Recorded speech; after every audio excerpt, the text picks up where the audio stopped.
I, Dr. Emmett Brown, am about to embark on an historic journey. What am I thinking of? I almost forgot to bring extra plutonium. How do I ever expect to get back? One pellet, one trip, I must be...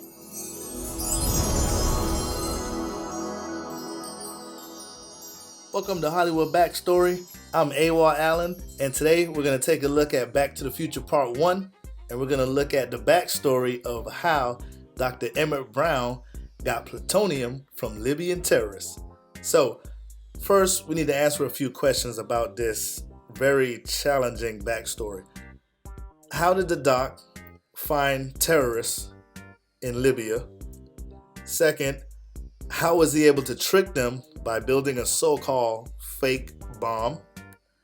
Third, how did he sneak plutonium into the United States of America? Fourth, how did those terrorists get that RPG? And lastly, why on earth would they even confide in and trust the doc? So, let's start with the first one. Okay, so let's take a look at how did the doc find terrorists in Libya that had plutonium. First, I noticed screenwriters back in 1985 was not looking into geopolitics like we may look at it today. But first, it would have made way more sense if the doc was working with the Pakistan government. Because at that time in 1985, India had 3 nuclear weapons, right? So when your neighbors get nukes, you want to get nukes. That's just the way of the world. We're trying to stop that, but that's the nuclear arms race, right? So why would he go to Libya? Maybe he did go to Pakistan and they didn't want to talk to him. But whatever pitch you gave the terrorists, I'm pretty sure you could have gave the Pakistan government or North Korea. They're enemies of the United States of America. We're still at war. You know, we have an armistice. So that government is actively at that time trying to get nuclear weapons. So why Libyan terrorists? That I know no one is watching that movie is thinking about that because it's all about time travel and you got great actors, it's a great concept, great producer, Steven Spielberg, great director, Robert Zemeckis. So no one cares, right? But Hollywood Backstory cares. We want to look at this plot hole and see how this came about. So it made more sense with Pakistan because in 1950, Klaus Fuchs, he was a physicist. I'm probably messing up his name, but he was a physicist on the Manhattan Project, and he confessed in 1950 that he was passing information to the Soviets for over 7 years, and that's how the Soviet Union got into the nuclear age. That's how they got built their first nuclear weapon, because of this physicist. So that same approach is what Doc Emmett Brown could have done with Pakistan or North Korea. And I'm pretty sure they would have welcomed him with open arms, because if this guy is saying, hey, I could build you a nuke, I myself know how to do this alone, they're going to jump at that opportunity. So, okay, but fine. Maybe he just wanted to do a deal with the Libyan terrorists. He probably didn't want to deal with big governments. Okay, but I'll buy that. So we'll buy that part. That is highly unlikely, but we'll go with it. So now he's working with the Libyans, the Libyan terrorists. They have plutonium. He builds them a fake bomb. Okay, so I would imagine that this terrorist group knows how to make bombs, because that's kind of their thing. They make bombs, right? So they would know what a conventional bomb looks like. We can say they may not know what a nuclear bomb looks like, but I'm pretty sure they know what a conventional bomb looks like. And if the doc built them a completely fake bomb, as he said in the movie, then they should probably know what a non-conventional, non-realistic bomb looks like, right? So how did he do that? That seems pretty weird. What, he just make a fake bomb? Here you go, guys. Here's the trigger. Bye bye. Take care. Give me my money. See you later. Yeah, I don't know. It would have probably made more sense if he made them a real bomb, right? A nuclear bomb using only 2 or 3 vials of the plutonium. But then that would make him unlikable. We would not root for him because he actually gave terrorists a device that could kill millions of people, all for his selfish drive to create a time machine. Or maybe since he has a time machine, Doc, you have a time machine? So since he has a time machine, he could build them, the terrorists, an actual nuclear weapon, make his time machine, even though he doesn't know if he's going to be successful or not, right? Now they have nukes, but build a time machine and then go back in time and stop his older self from giving them the actual bomb, right? But then he would mess up the time continuum, whatever. So, yeah. So how do you make them a fake bomb? You'd have to make them an actual something, because they're not going to just let you walk away like that. So that also leads me to the next question. How did he sneak plutonium into the United States of America? Yeah, okay. Because you can't bring it with you as carry-on luggage, right? I mean, I don't care if it's the 1970s. Maybe he started bringing it into the U.S. during the 70s. I'm sure there was some type of checks and balance. Otherwise, spies would have already been giving other countries plutonium, just flying back and forth with plutonium. It's not that easy.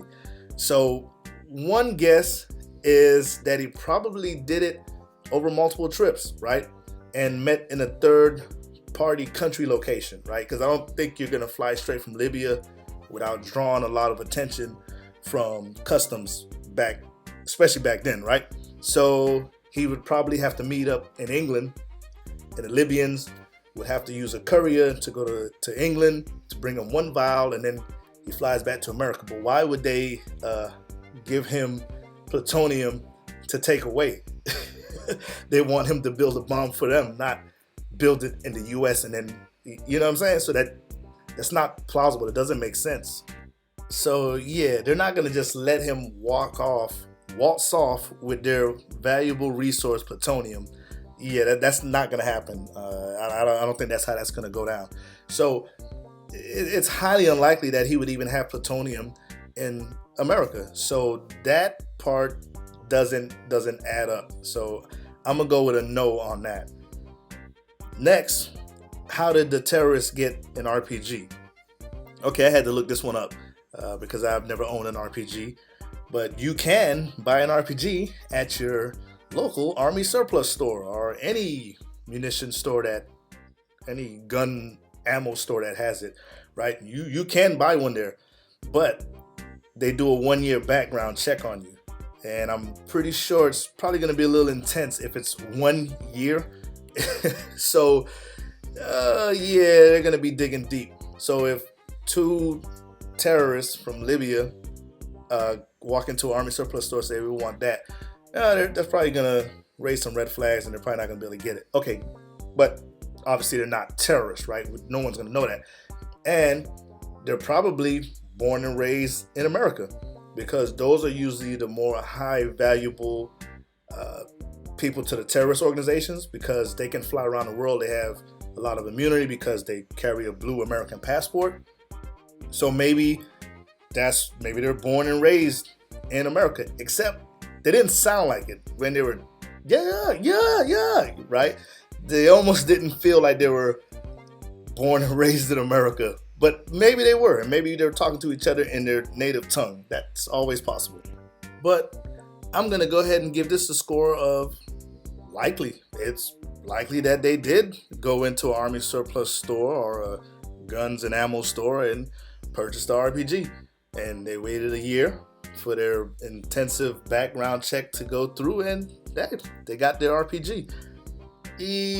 Why would they use it on the Doc and Marty? Especially after they gunned down the Doc, and Marty is just in what they would think is a DeLorean. They don't know it's a time machine. I'm pretty sure they would just shoot the time machine with their machine gun and save that RPG or those rounds for a civilian target to cause terror, right? Because that's why they want a bomb anyways, right? It's to use it. So yeah, if it was, and that's why if it was a government like Pakistan or North Korea would want to fire it on America right away, right?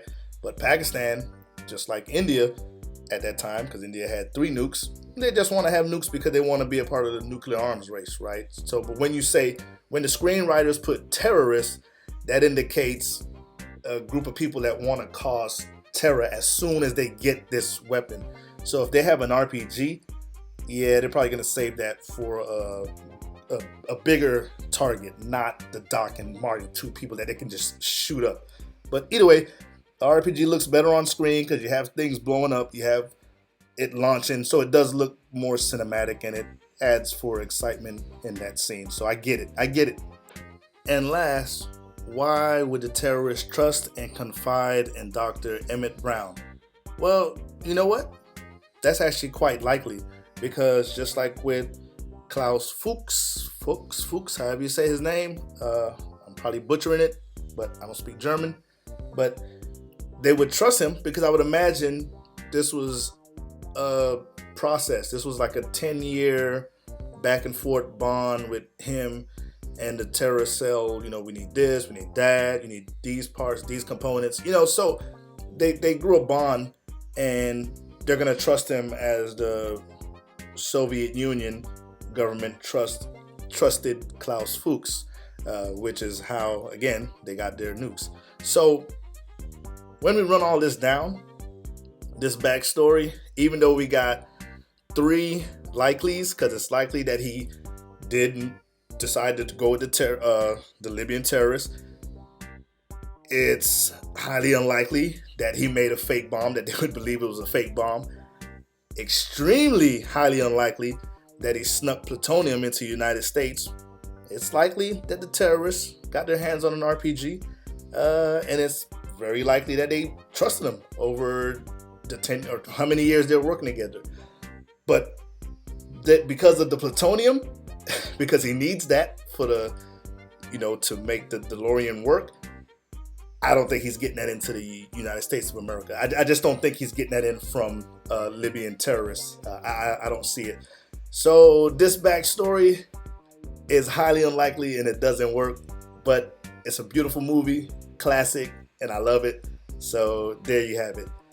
Thank you for stopping by Hollywood Backstory. Stay tuned for the next video.